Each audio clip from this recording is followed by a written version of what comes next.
Hello, once again, this is Brother Teacher.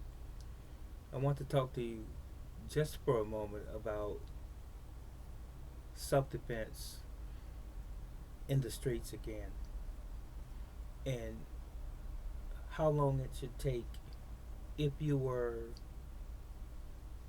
involved in a confrontation where someone was trying to harm you physically, an attack from an assailant, if you will. I will say this to you. In the street situation, there are no rules. Anything and everything goes in a street confrontation.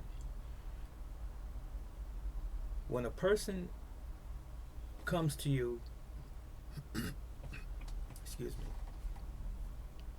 with the intent of doing harm to you for whatever their reason, to assault you, uh, as a means to try to secure something from you in terms of money or property from you, a robbery, or they don't like you for some reason, or they feel that you may have done something to them that they don't like, or maybe even to someone that they know that's close to them that they don't like. Uh, Whatever the reason, no one has the right to put their hands on you to do harm to you and your person at all.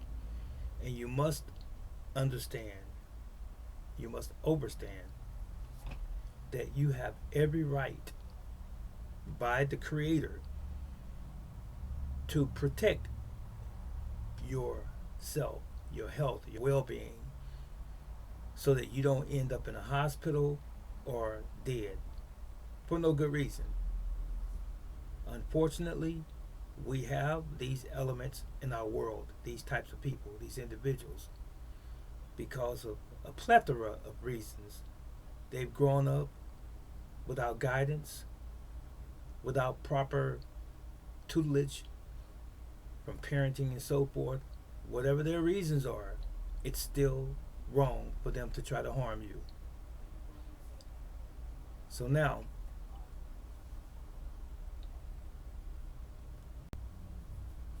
knowing that they don't govern themselves by rules in the street and they will harm you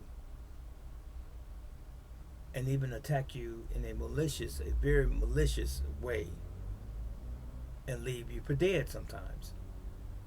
So, with this in mind, please beware that you must have adequate skill sets to curtail this if it were to happen.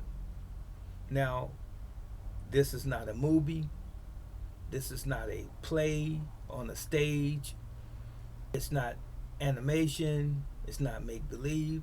This is the world that we live in. And even though we would hope that it would never happen, you can't pick and choose your environment. You can't pick and choose where these types of circumstances will crop up. You just can't. They happen wherever evil and bad men are and decide to do harm to someone else, and especially to you. So now, let's fast forward. My rule is, and generally has always been, as is in the military and as is in the police department, if a person attacks you with force, you respond with force. They attack you with deadly force, you respond with deadly force. That's life. That's not some governmental uh, ordinances and statutes. That's just life. So govern yourself accordingly, please. So now, if you are a female watching this video now, please understand you must learn some form of self-defense. If you are an adult male or even a teenager or a child and you're watching this video, please understand that you must protect yourself by any means necessary, but never do more than is necessary to stop the aggression and or assault on your person, because there are laws in place, and there's such thing as excessive force. So now, ladies and gentlemen, for those people that want to go and have gone to take gun training and get a license to carry and so forth, some states now, it's okay to carry concealed without a permit now in some states. But be that as it may, please understand, a gun is an extension of you. A knife is an extension of you. A bottle of mace is an extension of you. It's not you. When you get up in the morning, it's you from the top of your head to the bottom of your feet. You don't have any of those things glued or stapled to your body. So what I'm saying is this: there's always that possibility that you could lose control of your weapon. That gun, that knife, that mace, that baton, or whatever. You could lose control over it. And then there's nobody but you left.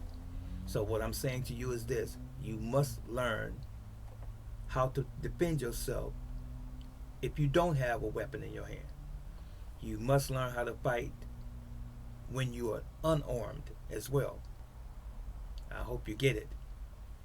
So ask yourself that question: if I drop my gun, or if they took my knife from me, or if they took my stick or my club from me, or whatever,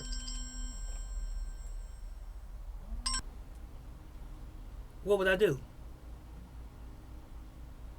You need to take some form of self-defense classes. You do, outside of a gun class. And I'm being perfectly serious. As much as you want to believe that it will never happen to me where I lose my weapon, it has happened to people, and their weapons have been used on them. Okay?